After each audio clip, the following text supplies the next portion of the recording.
Més que un acord històric, és un ridícul històric de Florentino Pérez. Una nova batalla que perd.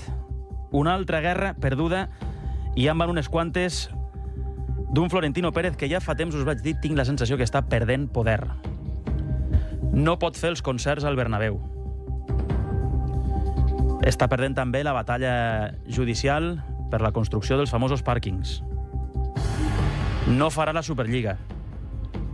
Ja ha enterrat el projecte. S'ha carregat a Xavi Alonso, que havia de ser el nou Guardiola del Madrid. Des de que ha arribat Mbappé, 0 títols.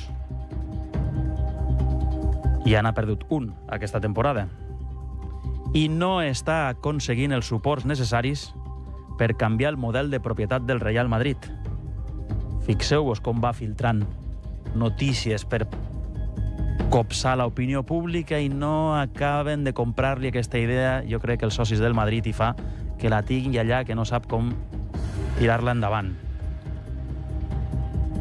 Quan algú comencen a dir-li internament el abuelo o el viejo, s'ha de començar a preocupar.